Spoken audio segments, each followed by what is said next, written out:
CM Ibrahim JDS ಮರು ಸೇರ್ಪಡೆ ವಿಚಾರಕ್ಕೆ ಸಂಬಂಧಿಸಿದಂತೆ ಮಂಗಳೂರಿನಲ್ಲಿ ಮಾಜಿ ಶಾಸಕ ವೈಎಸ್.ವಿ. ದತ್ತ ಹೇಳಿಕೆ ನೀಡಿದ್ದಾರೆ. ರಾಜಕೀಯ ಅಂದಮೇಲೆ ಹೊಸ ಪ್ರಯೋಗಗಳು ನಡೀತಿರುತ್ತದೆ. ಇಬ್ರಾಹಿಂ ಪಕ್ಷಕ್ಕೆ ಬರ್ತಾರೆ ಅನ್ನೋದು ಅಚ್ಚರಿಯಲ್ಲ. ಅರ್ಧ ತೆರೆದ ಬಾಗಿಲು ಅನ್ನೋದು ಅರ್ಧ ಮುಚ್ಚಿದ ಬಾಗಿಲಿನಂತೆ ಎಂದು ಇಬ್ರಾಹಿಂ ಸೇರ್ಪಡೆ ವಿಚಾರದ ಬಗ್ಗೆ ದತ್ತ ಮಾಹಿತಿ ನೀಡಿದ್ದಾರೆ.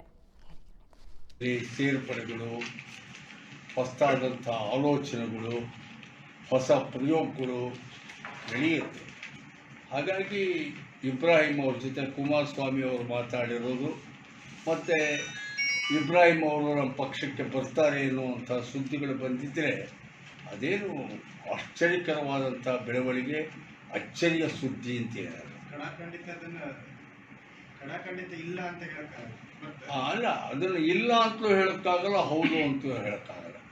ಈಗ ಇಂಥ ಸುದ್ದಿಗಳು ನಾವು ಹೇಗೆ ತಗೋಬೇಕಪ್ಪ ಅಂದರೆ, ಅರ್ಧ ತೆರೆದ ಬಾಗಿಲು ಅರ್ಧ ಮುಚ್ಚಿನ ಬಾಗಿಲು ಹೌದು ಅನ್ನೋ ಅರ್ಥದಲ್ಲಿ ತಗೋಬೇಕು.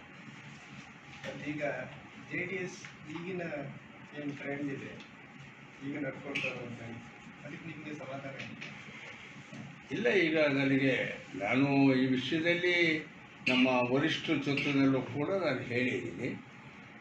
ನಮ್ಮ ಪಕ್ಷ ಈಗ ಕುಮಾರಸ್ವಾಮಿ ಅವರು ನಮ್ಮ ನಾಯಕರು ಈಗಾಗಲೇ ಭಾಳ ಸ್ಪಷ್ಟವಾಗಿ ಹೇಳಿದ್ದಾರೆ, ಯಾವುದೇ ಕಾರಣಕ್ಕೂ ಕೂಡ BJP ಜೊತೆ ವಿಲೀನ ಅಂತಿರೋ ಒಂದು ಸುದ್ದಿ ಹಬ್ಕೊಂಡ್ಬಿಟ್ಟಿತ್ತು. ಅದನ್ನು ಸಂಪೂರ್ಣವಾಗಿ ಖಡಾಖಂಡಿತವಾಗಿ ಅದನ್ನು ಅಲ್ಲಗೆಳೆದಿದ್ದಾರೆ.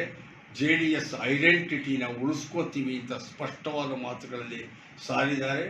ಜೊತೆಗೆ 7ನೇ ತಾರೀಕು ದೇವೇಗೌಡರು ಕೂಡ ಬೆಂಗಳೂರಿನಲ್ಲಿ ಒಂದು ಸಭೆಯನ್ನು ಕೂಡ ಕರೆದು ಇದರ ಬಗ್ಗೆ ಸ್ಪಷ್ಟವಾಗಿ ನಾವು ತೀರ್ಮಾನ ಘೋಷಣೆ ಮಾಡ್ತೀವಿ ಅಂತ ಹೇಳಿದ್ದಾರೆ. ಇದು ನಮ್ಮಂಥ ಕಾರ್ಯಕರ್ತಗಳಿಗೆ ಸಮಾಧಾನ ಮತ್ತು ಸ್ವಲ್ಪ ಮಟ್ಟಿಗೆ ನೆಮ್ಮದಿ ತಂದಿದೆ. ಏಕೆಂತಂದರೆ ಈ JDS ಪಕ್ಷ ನಾವು ಯಾವುದೇ ಪಕ್ಷಗಳ ಜೊತೆಯಲ್ಲಿ ಹೊಂದಾಣಿಕೆ ಅಥವಾ ವಿಲೀನ ಆಗಬಾರ್ದು ಅನ್ನೋದೇ ನಮ್ಮ ಅಪೇಕ್ಷೆ.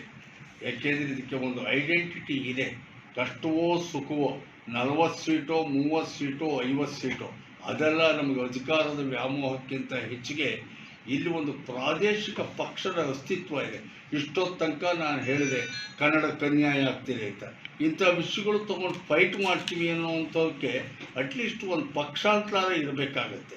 ಹಾಗಾಗಿ ಆ ದೃಷ್ಟಿಯಿಂದ ಒಂದು ರೀಜನಲ್ ಪಾರ್ಟಿಯಾಗಿ JDS ಪಕ್ಷಕ್ಕೆ ಒಂದು ಅಸ್ತಿತ್ವ ಇದೆ.